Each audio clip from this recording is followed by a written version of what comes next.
class on Matthew Arnold on one of the best and most popular of Matthew Arnold's poems, The Scholar Gipsy. Matthew Arnold had composed many poems during his lifetime. 4 famous elegies are widely known to the lovers of literature. Those 4 elegies are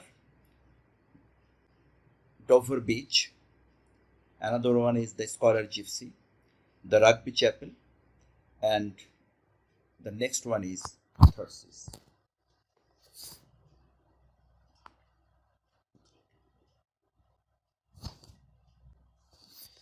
So now come to the biography of the poet.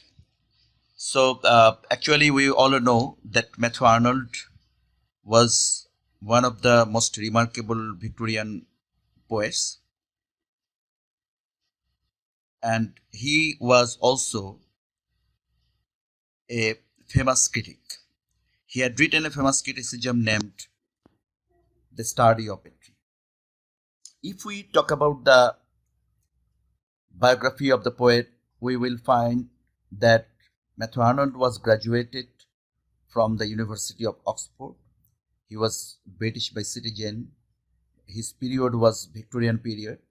He mainly composed poetry, but he had also the religious and social criticism, and his notable works are Dover Beach, The Scholar Gipsy, Thyrsis, Culture and Anarchy, Literature and Dogma, Sohrab and Dostom, Balder, Dead, etc. He married to Frances Lucy. So we may quote few of the famous lines of The Scholar Gipsy to have the glimpse on the subject matter of this poem. Look at the famous line of the poem Scholar Gipsy.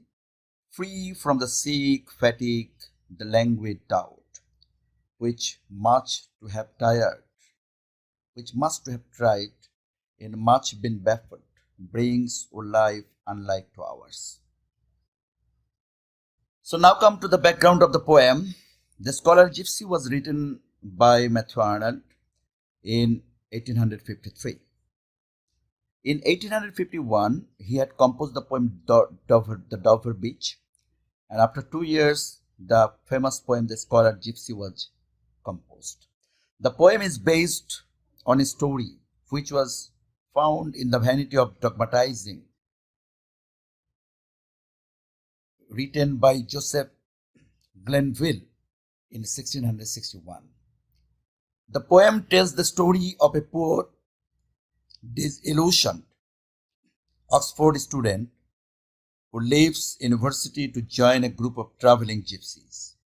The Scholar Gipsy wants not only to withdraw his studies but also to withdraw from the modern world. Actually, the Scholar Gipsy didn't like the higher education that he was taking from the Oxford University. Simultaneously, he had also withdrawn from the modern world because he became very much tired with the fatigue, frivolities, the sickness of the modern world. He believed that the modern world is a sick world, and therefore he decided to join to the traveling gypsies to get the touch of the natural world. Now come to the synopsis of the poem. If we talk about the synopsis of the poem, then we will find that the Scholar Gipsy is a poem which has been or which was written in a very pastoral mode. There is the pastoral setting in the poem, in which we will find the description of the beauties of the rural setting, the Oxford scenarios. He then repeats the gist of Glenville's story in this poem to make the difference between the modern world and the world of the Scholar Gipsy. The subject of the The scholar Gipsy is a legendary story of the Oxford University student who abandoned his studies to learn the nomadic gypsies people or the gypsy people. One of the major themes of this poem is the depressing monotony and the fatigues of the modern life. Matthew Arnold was tired of the modern life, and he imagined that the life of the scholar Gipsy is free from all sorts of fatigues, modernities, the sickness that Matthew Arnold was experiencing. So we will find the themes of nature versus modern life here. And the poet had focused on the faith, love, mythology through this poem. The setting of this poem is actually very much extraordinary because in this poem we find a remarkable natural setting of the Oxford scenario. So if we talk about the structure of the poem, we have already known that this poem is a pastoral poem, and it is considered to be one of the most remarkable pastoral elegies of English literature, which was based on Joseph Glenville's book. And the structure of the poem will be found to be similar to the poem of John Milton's Lycidas. We will find that the poem is written in a very formal language, and it is written in a stanza form. The scholar Gipsy displays many of the characteristics of an ode. We all know that ode is a kind of lyrical poem addressed to someone or something.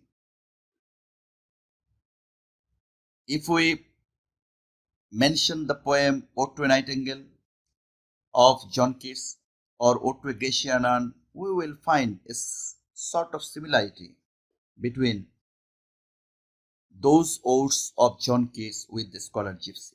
And we will find the message that Matthew Arnold would like to give here. Matthew Arnold had attempted to make a sharp distinction between the world of the scholar Gipsy and the world of the modern society.